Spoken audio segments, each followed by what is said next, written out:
जय श्री कृष्णा, जय गौ माता। सभी भक्त जो हमारा कार्यक्रम देखते हैं किसी भी चैनल के माध्यम से, सभी भक्तों को पुनः जय श्री कृष्णा। आज हम बात करेंगे गाय माता पर, क्योंकि ये भारत देश एक ऐसा देश है जिसके अंदर गाय को माता कहकर पुकारा जाता है,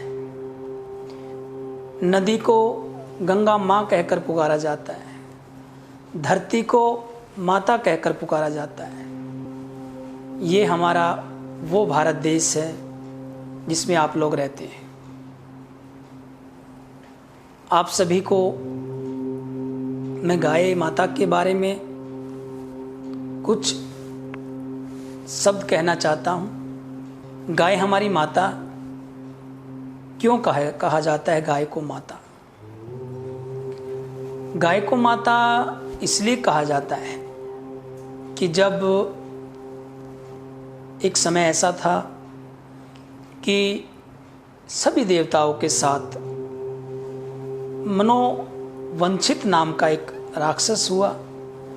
उस राक्षस के साथ जब युद्ध हुआ देवताओं का, तो देवता पराजित होने लगे, क्योंकि उस राक्षस के पास इतना बल था, इतनी शक्ति थी कि उसे वो विद्या उसको आती थी कि उतने ही शक्तिशाली दानव देवताओं के सामने प्रकट कर सकता था जितना सामने देवता शक्तिशाली था। जैसे इंद्रदेव के सामने इंद्र के समान दानव खड़ा कर दिया, ब्रह्मा के सामने ब्रह्मा के समान खड़ा कर दिया दानव, शिव के सामने शिव के समान दानव खड़ा कर दिया, विष्णु के सामने विष्णु जैसा दानव खड़ा कर दिया, विष्णु भगवान जैसे बलशाली दानव खड़ा कर दिया। इस प्रकार उसने अपनी शक्ति से, अपनी इच्छा से उनको प्रकट किया। युद्ध चलता गया। अभी देवता पराजित होने लगे तो नारद जी बैकुंठ धाम गए, जो निराकार रूप में हमारे परमात्मा है। कहा जाता है कि परमात्मा निराकार रूप में होता है। सृष्टि का पालन करने के लिए भगवान विष्णु को आना पड़ा था, संहार के लिए भोलेनाथ को आना पड़ा था, और सृष्टि की रचना के लिए ब्रह्मा जी को आना पड़ा था। तब जाकर इस सृष्टि की रचना, पालन पोषण और संहार हुआ था, रचना चली थी। लेकिन जब ये युद्ध हुआ तो उनको छुपने की जगह नहीं मिली, वो हारने लगे। तब हमारी जो धेनु माँ, जिसे हम धेनु गाय कहते हैं, वो गाय माता, उसके अंदर सभी देवी देवता जाकर छिपे थे। एक मिट्टी की गाय बनाई गई थी।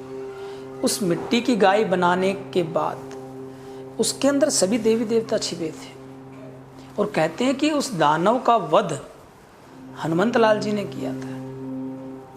और हनुमंत लाल जी का एक स्थान जो भूत प्रेतों को मारते थे बाल रूप में, हमारे ही भारतवर्ष में, राजस्थान में, मेहंदीपुर में है, जिसे आप बालाजी के नाम से जानते हैं।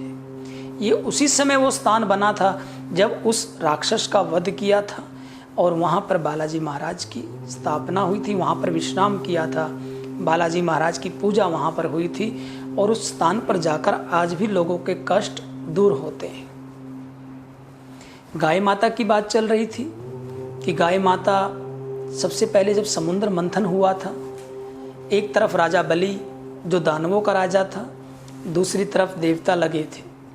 समुद्र मंथन किया गया था, विंध्याचल पर्वत को मोहरा बनाया गया था, और राई बनाया गया था वासुकी नाग को। एक तरफ देवता लगे थे, एक तरफ दानव लगे थे। और जब मंथन किया गया तो सबसे पहले विष निकला था, और दूसरी बार जब मंथन किया गया तो गाय माता निकली थी। वो गाय माता ऋषि मुनियों को दी गई थी। और कौन थे उस समय ऋषि मुनि? हमारे परशुराम जो महाराज थे, परशुराम भगवान जो थे, उनके पिता जमदग्नि को वो गाय माता दी गई थी, और उसी गाय माता के अंदर सभी देवी देवता हमारे विराजमान रहते हैं। गाय माता आज इस कलयुग में गाय माता की सेवा बहुत ही एक ऐसा मार्ग बताया गया है कि हम जब गाय माता की सेवा जो व्यक्ति करता है वो सीधा स्वर्ग में जाता है।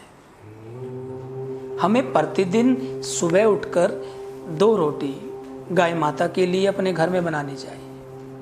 अगर गाय माता आपके घर में नहीं है, आपके आस पड़ोस में नहीं है, तो गाय की रोटियों को इकट्ठा कर लीजिए, प्रतिदिन 2 रोटी निकालिए और इकट्ठी करके हफ्ते 10 दिन में गौशाला में जाकर उसका दान करके आइए। यह हमारा कर्तव्य बनता है। भगवान श्री कृष्ण ने गौ माता की सेवा क्यों ली?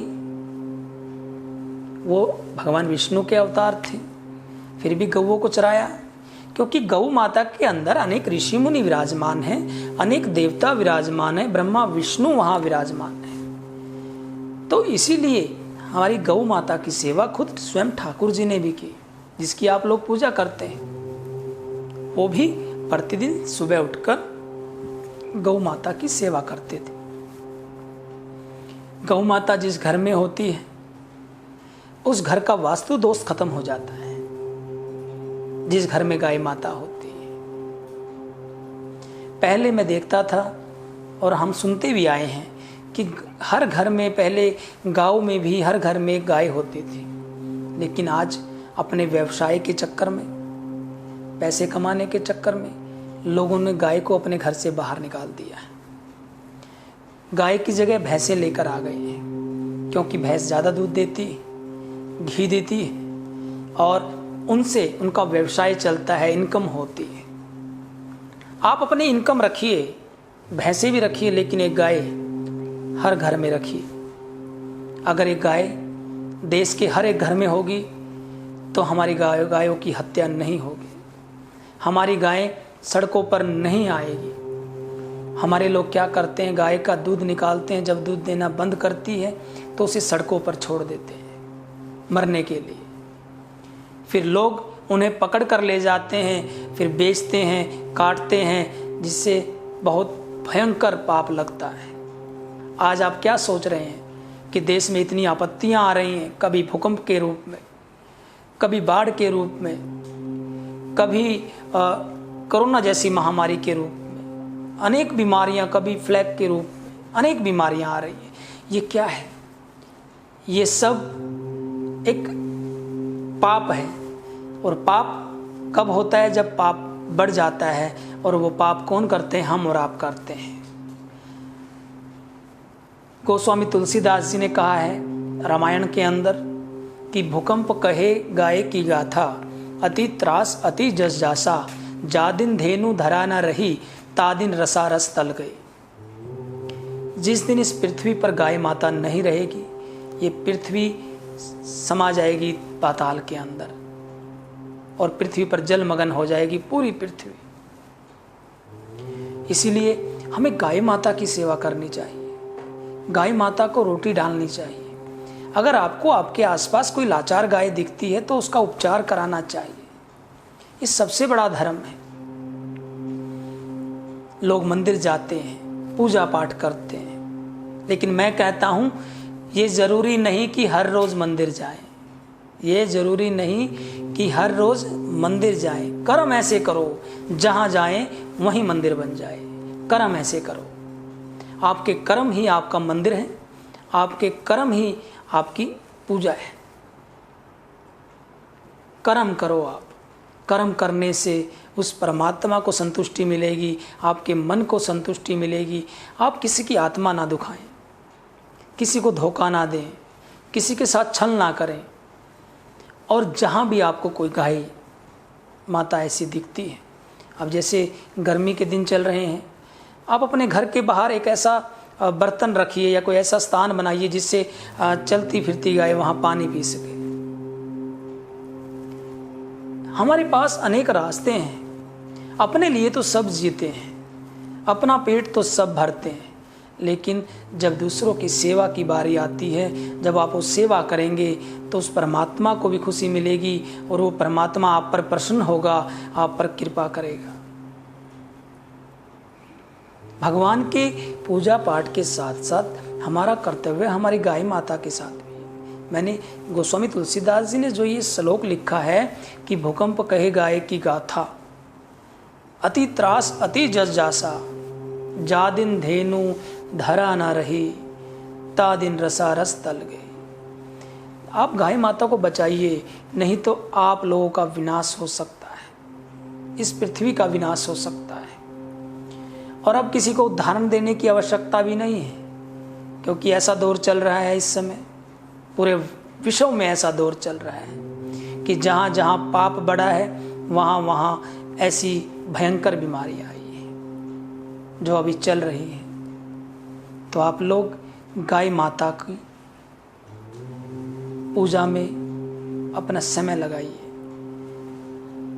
प्रेरणा दीजिए, अपने साथ रहने वालों को जागरूक कीजिए गाय माता के लिए, क्योंकि गाय माता गाय नहीं है, केवल गाय नहीं है। अगर वो दूध देती है तब भी माता है, और दूध नहीं देती है तब भी माता है, बीमार है तब भी माता है।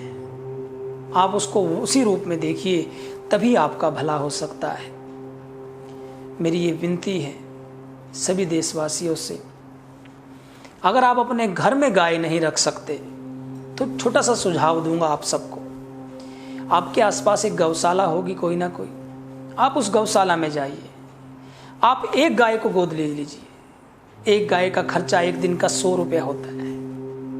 मैं उन लोगों के लिए कह रहा हूँ जो लोग आज के समय में अच्छा व्यवसाय है, अच्छे पैसे वाले हैं, जो लोग दान भी करते हैं लेकिन वो दिखावे का दान होता है। असली दान ये है, आप गौशाला जाइए, एक गाय को गोद ले लीजिए कि इस गाय का जो भी खर्चा होगा प्रतिदिन वो मैं दूंगा। महीने का खर्चा 3000 रुपया बनता है एक गाय का।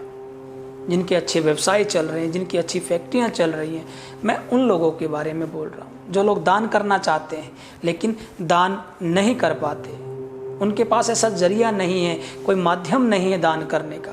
तो एक गाय माता को वो गोद ले लें, उसका सारा खर्चा एक महीने का वो उठाएं, और जब भी समय बीच में जाकर लगे तो उसकी सेवा अपने हाथों से करके आएं। इससे हमारी गौशालाओं की स्थिति ठीक हो जाएगी, गायों की स्थिति ठीक हो जाएगी। जो आज बीमार गायें हैं, जो भूखी मर रही हैं, वो आप लोगों के सहयोग से वो गायें तंदुरुस्त हो जाएंगी, आपको दुआएं देंगी, और ठाकुर जी बड़े प्रसन्न होंगे, क्योंकि ठाकुर जी की सबसे प्रिय गाय होती है। इसीलिए आप सब लोग गाय माता की सेवा की तरफ ध्यान दीजिए, गाय माता को की पूजा कीजिए। गोपाष्टमी आती है हर साल, उस दिन गाय माता की पूजा होती है, तो आप गाय माता की सेवा जरूर करें, क्योंकि गाय ही आपको इस भव सागर से पार लगा सकती है। आपकी नैया पार हो जाएगी, आप स्वर्ग धाम जाएंगे, बैकुंठ धाम आप जाएंगे, ठाकुर जी के चरणों में आप जाएंगे, आपका मोक्ष हो सकता है। क्योंकि गाय माता के मूत्र से लेके, गोबर से लेके, दूध से लेके, हर चीज़ से लेकर गाय माता के इन चीज़ों से भी आपका जीवन शुद्ध रह सकता है, स्वस्थ रह सकता है। अनेक दवाइयों में इनका प्रयोग किया जाता है, आप इनका इस्तेमाल करके देखिए, गाय की सेवा करके देखिए, आपका शरीर, आपका स्वास्थ्य बिल्कुल ठीक हो जाए। जो व्यक्ति गाय माता के ऊपर से हाथ फेरता है उसको कभी चर्म रोग नहीं होता है। ये प्रमाण है, प्रत्यक्ष को प्रमाण की आवश्यकता नहीं होती, हमने देखा है। इसीलिए आप लोग भी गाय माता की जितनी सेवा हो सके आप लोग कीजिए। दिखावे की सेवा नहीं चाहिए, शरीर की सेवा नहीं चाहिए, आत्मा से सेवा कीजिए। आत्मा से सेवा करेंगे तो आपका घमंड सब कुछ दूर हो जाएगा। आत्मा से सेवा कीजिए, दिखावे की सेवा ना कीजिए। यही मेरी प्रार्थना सभी देशवासियों से। जय गौ माता, जय गौ माता, जय गौ माता।